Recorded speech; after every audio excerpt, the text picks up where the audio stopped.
Hello folks, welcome to Legacy Eyes Academy. In this video, we will be discussing a short strategy. What do I mean by this strategy? See, first and foremost, we are hardly a week away from your UPSC Prelims exam. Meaning, May 24th, 2026 is a determining day for so many people on so many aspects. So, what happens is throughout the year, momentum, throughout the year of your hard work, sometimes gets wasted or that entire consistency gets disrupted because of this last 1 week mistakes. So, in this video, what we will be seeing is what to do and what not to do. So, the do's and don'ts for your prelims UPSC 2026 exam. Okay, like I mentioned, the exam is happening on May 24th, 2026. Now, see, first and foremost, when I am starting this video, don't take it in an ominous manner as to why is she starting it as why most students fail. There is a reason why I have made this as the first choice of topic to discuss as to why most students fail. Because the end goal of putting this here in the first instance of addressing is you have to understand that that is what you are trying to avoid in the exam. What to do so you don't fail in that exam, because it is not an exam where you write prelims, you clear mains, you don't get through mains, then you can start from mains. You have to sit again back with your prelims. So, a small mistake can cost an entire year. So, the mistake here is in such a manner that it not just makes you or costs you an attempt, but it costs an year of your life. Understanding? So that is too big of a price to pay for the simple small mistakes. So let's start the video with that only. What are some of the things you have to avoid, or why most aspirants fail in prelims? See, first and foremost, I'll take one basic and simple thing for you to understand. Yes, it is understandable that you have put your heart, mind, soul, you have gone through a lot of difficulty which each individual only will know. Yes, no individual's hard work or the scenario, circumstances, it might be different and difficult for each one of them. Yes, so we will not undermine that, but there are few commonalities. See, what happens is as you keep nearing the prelims date, the sort of panic, fear will kick in. Have I did enough? Is it enough preparations? Or you will start doubting your entire strategy itself. Maybe this is not the right way to go about. And this is the time when people end up looking into the stoppers videos, their strategies, right? Don't keep strategy hopping. This is not the time to change strategy. This is not the time to introduce new materials. This is not the time to panic. This is not the time to self-criticize, self-evaluate as to no, I didn't do this, I shouldn't have. You're already in this now. Your only hurdle is you're on the one side of the river, you're already in the water. How do you safely cross? That's all should be the end goal. Okay. So, first and foremost, as and when they keep reaching, okay, your deadline, that is prelims day, most students end up studying for too long hours. Okay. And they make too much detailed notes. When you make a lot of detailed notes, first and foremost, you have to understand. See, this is not the time to go through UPSC syllabus, but still, what I'm telling you is UPSC syllabus is the first path or step one of preparation. UPSC syllabus does not mean people telling what UPSC syllabus are. you physically sitting with UPSC syllabus and seeing a line to line, word to word. Because as I always mention in the class, you first have to understand the rules of the game before you start playing the game. So when I say UPSC exam syllabus, you have to sit in order to know one simple thing. What am I studying? Is it what they're going to ask? Which means here is where I want to make you understand. Now, if you are taught a subject, let's say modern history, not everything will be from prelim specific. You will be looking at it from main specific also. Do not try to overcomplicate a particular topic by looking into main specific stuff for the prelims itself. In the sense, I am telling, do the input-output ratio. How much amount of questions will come from each topic? For example, your GS paper 1 is having a lot of subjects, history, geography, polity, economy, yeah. Now, in this, how many questions have been coming? How will you get to know that? PYQs. Last 10-year PYQ analysis would be much more than enough. First thing. Second thing. In these questions, which areas are of higher importance? In that areas, what are the type of questions asked? Understanding? Don't mix up every single content you have and create one big massive notes. Clear? That is first thing. Second thing is, you create and create and create. Either manually you will create or you will start hoarding the PDFs. You will start hoarding the materials. That much of material hoarding is not needed. Because at the end of the day, having too many resources, or you might feel like, yeah, I have these many resources to read. But the resources will fail if you don't revise. Understanding? And you don't have enough time for giving. Let's say you're going to take a polity. You have huge amount of resources put. And for all the time, you will only spend it on polity. Means, where is the focus on the other subjects? Right? So, don't invest your time too much on one subject and don't neglect the subjects that you are not comfortable or you don't like. Don't go with emotions for the subjects. Go with analytics, logic, which is the high priority area. If it is polity, which areas in that? In that, which questions are coming? What type of questions? Okay. So, this has to be, your prelims has to be about analytical, logic, rationality rather than emotion, feelings. Understanding? So, your revision has to be on point. Cut down on too many resources. And at any point of time, as you keep inching closer towards the deadline of your prelims day, do not pick up new materials. Strictly avoid picking up new materials. Right now is not the time. Understanding? Don't assume that if I read this, definitely questions are coming. My peers recommended. Avoid those things. Okay. Next is in the fear. See, I'm not telling you don't practice mock tests. One or two mock tests you will take. You get afraid by seeing the results. So what you do? You entirely stop the mock tests. That is wrong. Mock tests are not for seeing how much marks you are getting. It is for analyzing how can you change the strategy with respect to answering that question. Where are you going wrong? Is it in static part or is it in deduction part? Okay, static part you are going wrong, go back, repeat, read that topic, come back, analyze this. Deduction pay you are going wrong, see where you are missing out. Understanding?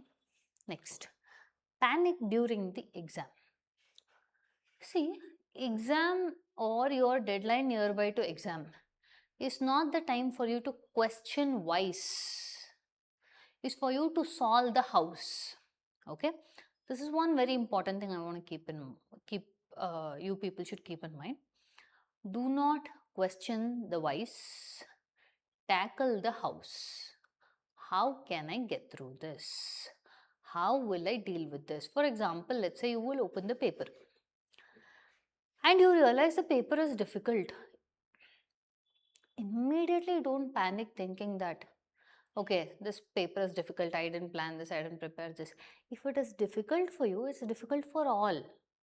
Now you have to strategize as to how should I deal with the question paper, how many questions should I attempt. Okay, so that is one thing. I'll further tell how many questions, all those things and all. Next issue is ignoring the CSATs. Most people's assumption is your prelims is GS paper 1, GS paper 2. GS paper is calculated for your ranking. GS paper 2 is qualifying in nature. Many people ignore CSAT because of the fact that you just have to qualify for this, either way it's not calculated in the ranking, but that's where you make an issue. Many students who have scored well in GS paper 1 are not able to get through is because they're not able to get 33% of marks in CSAT.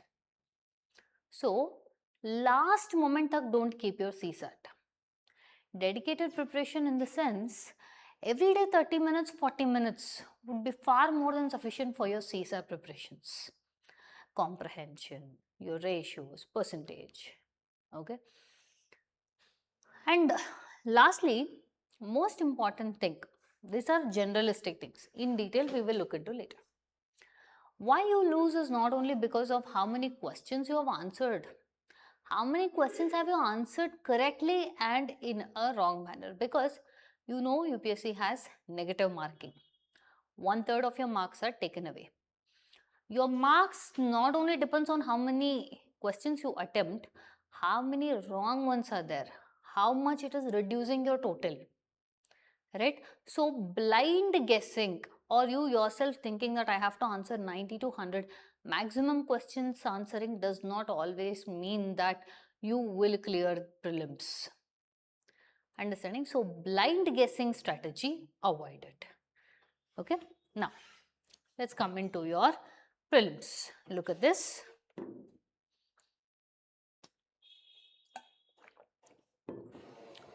We have two papers in your prelims, GS paper 1, GS paper 2. GS paper 1 is where your cutoff will be based on. This is where your history, geography, polity, this is what is calculated. For your ranking, when I say not for the final ranking, for you to get into the main stage. Understanding? So, this GS paper 1 is important for you to even enter the actual stage of the competition. Alright? GS paper 2 is just qualifying, which means you have to get 33% of the mark. Because of this, people tend to overlook this. Don't do that mistake. CSAT is equally important. If you have to write mains, you have to clear prelims.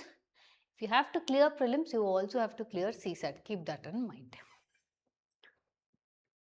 So, one thing when we said students will now start preparing for very long hours. See, your long hours alone is not sufficient. Let's say you're just reading content which is too much for your prelims or irrelevant for prelims. That is also wastage of your time. So, your preparation has to be in the input-output strategy. It has to be revision oriented. Okay. Keep taking consistent mock tests so that you can analyze how you are able to solve the questions. So let's start with the do's first. What and all are you supposed to do? First and foremost, like I told before itself, know the syllabus. Why should you know the syllabus? Because, see, more than anything in the preparation, you have to understand how not to prepare. What is that how not to prepare? Random preparation, reading anything and everything without even realizing whether it is needed it in the first place. Okay. And next is studying unnecessary topics. Unnecessary topics, see, you are understand why you are in this exam for the first place. Is it to just get knowledge about one particular topic or one particular subject or to clear the exam? Which means for that you have to rationalize your resources properly. meaning you have to rationalize your study also properly. So when you say hard work alone, you sitting for 16 hours and studying alone is not going to help you clear. Sitting in that 16 hours and allocating the time, how? That matters. That is your smart work. Hard work and smart preparation. Understanding? That should be the strategy. Next, look at this. Most times, people study without even having a basic understanding of NCRTs. As you inch closer is not the time for you to sit with NCRTs. This I am telling as a general rule. First preparation, let it be NCRT, so your building blocks or foundation is correct. Then you can go ahead with your advanced books. Next is following limited resources. This is the golden rule that I cannot stress enough. Think of it this way. One book, one standard textbook you will revise 5 times is much more fruitful than revising 5 different books at one time. Okay, that is not a good strategy. PDF hoarding. Too much of content you just try to hoard. Avoid those things. Okay, stick to one standard book, let it go. Don't lose your faith at the end moments. Understanding? Your peers tell, no, this book say no, so many questions has come, that book say, trust your instincts. Understanding? So, whichever sources you have chosen, stick to it. Next, current affairs. This also as a general rule I am telling you, and also as you keep inching closer towards your prelims, just stick to. Okay. Now let's say you are going to read about a particular act. See, from prelims perspective, you don't have to go into depth and details of the act from your mains perspective. That is what I told. Also, you are preparing for the exam, means which one are you doing? For the prelims means how exactly they are asking questions from that. Okay, don't overload the content on one topic. So if you are in general, if you are to do one newspaper, one monthly magazine or your PIB economic survey, that's it. No more and more and more accumulation leading to no revision. Understanding? Short notes. Short notes is suggested is because this is something that will be useful as you inch closer towards your let's say the golden date, the make it or break it date. Why I'm telling is, at that point of time you can't keep reading an entire article. Yes, so short notes but prelims relevant, which means from this topic what questions will be asked, what articles can be asked, okay, or what schemes can be asked from that manner. Okay, you don't have adequate time to give an entire strategic let's say 30 minutes 40 minutes for just one topic. All right, so one page summaries, some flashcards or formula sheets, this way in order to remember it, like tips and tricks. So this will be quick revision friendly and avoids long paragraphs. Lastly and most importantly, PYQs. PYQs, I'm not telling that you have to consider how much I'm scoring in mock test is exactly how much I'll score in prelims. No. The marks of PYQs is, or your mock tests, is not what it is for. It is for you to strategize. Within 2 hours, these many questions, how will I answer? Which question should I attempt in the first place? Okay. So, PYQs, why? PYQs means I'll tell you last 10 years at least. Okay. To understand the question style, and I told you earlier, no, weightage areas. Smart preparation has to be coupled with hard work. So, this high weightage areas and your question type, styles, everything you will get to know through your PYQs only. Okay. So, this will be very important for you to read and solve the strategy to solve the questions. Okay. Next, Mock test has to be taken regularly because your mock analysis is greater than your mock score. Okay, just solving merely mock test is not going to, let's say, give any fruitful result. Why did I get this score? Where did I lose out? How can I do this better? So you train yourself to change how to look at a particular question. Okay, so that is where mock tests become important. Next, a revision, daily, weekly, monthly. When I say daily, weekly, monthly, you have to understand revision is much more fruitful than new material addition. Let's say you're going to study an important topic. By the end of the day, if you have to revise that topic, first do MCQs on that, mock tests on that particular topic. See how are you able to score, where are you losing out. Try to reapproach the topics differently. That is, where are you supposed to look at important concepts. For example, let's say if it is DPSPs, you don't have to by heart DPSP from 36 to 51. What exactly are they focusing? Are they asking the nature of DPSP, or are they asking the newly added DPSP? What exactly is it that they are asking? Understanding? So this gives you a important aspect as to what should I remember from this particular topic. This is what I called as weightage.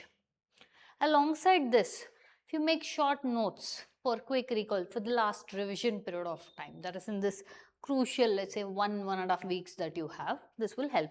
If you haven't made it, that is also fine. Okay, so when you just keep doing this mock tests, the analysis portion is what you will write down. That itself you can consider it as your short notes. Next, improving your accuracy.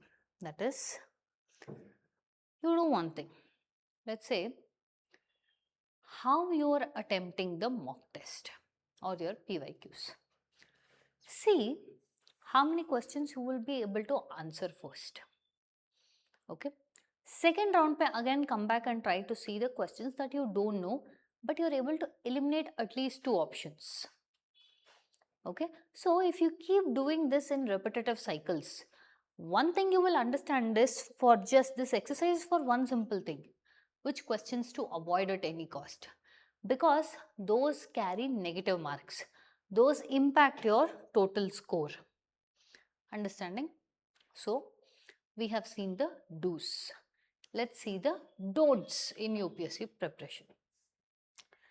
Don't ignore CSAT, because your CSAT preparation, again 80 questions, 2 hours of time. How do you manage? You have to know means again mock test. Again every day, 30 minutes hardly. Okay. Do not use too many sources. Too much confusion, resource overload, weak revision. Do not change strategy. This is one thing that I've observed many of you do. Every week see one topper's new video. Change the strategy. This is called strategy hopping. Don't do that. It is not going to fetch any results. Okay. Too many types of things you will put here. You will try to come up with something new, but it is just a mixture of different things, which may work, may not work, but it just creates utter confusion and chaos. Do not go for strategy hopping. Stick to one thing. Understanding? Next, do not ignore revision. Do not fear mock tests. And last and most importantly, don't compare yourself explicitly when you are reaching towards the golden line or the golden date, I'm going to call it here. Don't ask how your friends are prepared, how much marks they are getting, because each one has their own pace. Each one has their own way of dealing with things. So, focus on only your progress, your strategy, and your pace. Now, we have discussed the do's and don'ts from general perspective, also from nearby date also. Now, let's see the day before prelims. This is the high tension area zones. Okay. What should you do? What you shouldn't do? First and foremost, keep all your essentials ready. your e-admit card, valid government ID proof, keep couple of ball pens ready, okay, a transparent water bottle, analog watch. All this has to be prepared the day before only. If possible, go to the exam center before itself once, okay, if possible. If not, it's okay, well and fine. You reach 1 hour before the scheduled time only. All right, next. Revise the short notes. Do not carry huge bundles and bundles of materials and go. Okay, it is not going to do much help. If you have these short notes, quick revisions, the mock analysis, whatever you have written, that would suffice. Okay. Sleep well. This is one issue that many people will end up doing. You will try revising so much so that you will have a lack of sleep, means that will lead for you to have a fogged brain. You don't want a foggy brain. You want a clear, calm mind. 6 to 8 hours of sleep is minimum. Now, what are some of the things you should definitely avoid day before your exam, or let's say in this week before the exam itself? Do not add new topics. No matter how much you think that this is coming or how much your friends are telling this is going to be definitely coming, avoid that, because this leads to information overload. Because when you try to overstress in the last week of your preparation, it already feels like maybe you don't remember anything. Maybe nothing is flashing to your mind. All those scenarios will happen. But you have to trust your instinct. Okay, first thing. Second thing, it just leads to confusion and it also affects your retention of the previous topics. So leave out all the new ones. No late night study, because it affects your thinking, concentration, and sleep deprivation affects your performance. Prefer to eat lighter, healthier meals, which means avoid outside food. No new cuisines, experimental meals, oily food, fried foods, because your simple mistake of, let's say, stomach upset, not feeling well, you not being at your best, affects badly. Not worth it. Okay. Next, no excessive discussions, okay, as to how much your peers have studied, what topics do they think is important, right? So keep that to the minimal.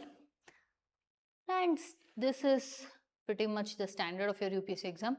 Do not carry prohibited items like your mobile phones, smartwatches, Bluetooths, notebooks, textbooks. Just do not give them any opportunity, okay, to make sure that your exam gets disrupted in any way.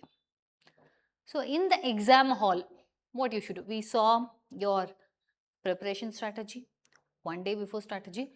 In the hall, how are you supposed to be? Simple thing. Let's say you get the paper. You see the questions. You see that it is difficult. Don't panic. Don't immediately curse yourself thinking I should have did that, I should have did this. It is not time for blame game. Instead, understand the simple logic. Difficult for you, difficult for all. In this paper, how can I do the best? First and foremost, first answer all the easier questions. Round 1, direct and factual questions. Round 2, see if there are any elimination based questions that you can deal with. Third round is calculated risks only, no blind guessing in UPSC. Keep that in mind. Calculated risk is fine. Blind guessing is a strict prohibition.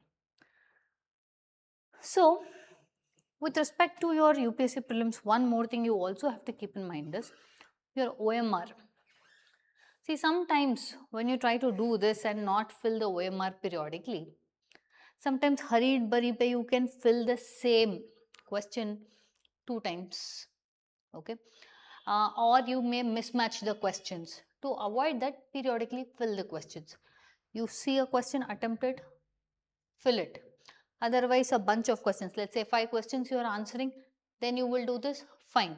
But don't keep it for last, because many people at the end, what happens is they will try to answer the entire paper, then they will keep trying to fill the OMR sheet, then they will understand that time has run out, hurry burry, but they will make mistakes.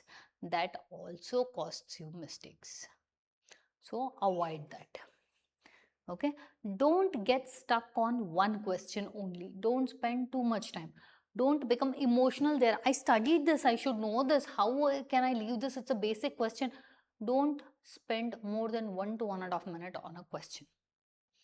Understanding? What should you not do in the exam hall? Just because you've got a difficult paper, don't mean go into the panic mode. Don't over attempt. You yourself don't analyze whether it's an easy paper or a difficult paper. Most people will think easy paper means I have to attempt more questions. Don't analyze the paper there. See how it is for you.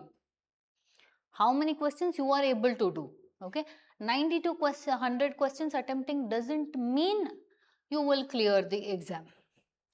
Don't change answers. Okay, you cannot keep thinking the same thing in multiple scenarios, which is just rotting your brain when you don't know that question. That is what I say as blind guessing. Okay, next, don't discuss in the breaks. After your GS paper 1 to GS paper 2, you'll have a small break. No, that time don't try to analyze your GS paper 1 which is the right answer, because it will affect your GS paper 2. Okay, stick to a balance because it shouldn't create an anxiety. So like I told you, you have almost a week. Now in this period of time, morning you can do static subject revision. Afternoon you can just see for your current affair MCQs. Evening, whichever subject you feel like you are lagging, just revise that. Night time, again, revision. Weekly go for one full length mock test.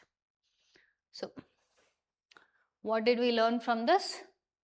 Follow limited sources, revise multiple times, take your PYQs seriously, practice mock tests regularly, analyze the mistakes because your mock analysis is much more important than your mock test scores. Prepare for CSAT, maintain accuracy, stay calm during exam. What are you not supposed to do? Blind guessing, resource overloading, strategy hopping, ignoring revision, ignoring CSAT, panic discussions, last minute study, over attempting questions. So these are some of the things that you should and should not do. So your UPSC exam, understand, is not about memorizing, not about how good of an IQ you have, not running blindly behind collecting resources. It is just about hard work, consistency, smart preparation. Most and more important is your calm mindset. I'm sure that all of you will be able to benefit from this. I wish you a very all the best for your prelims 2026. All the best. Thank you.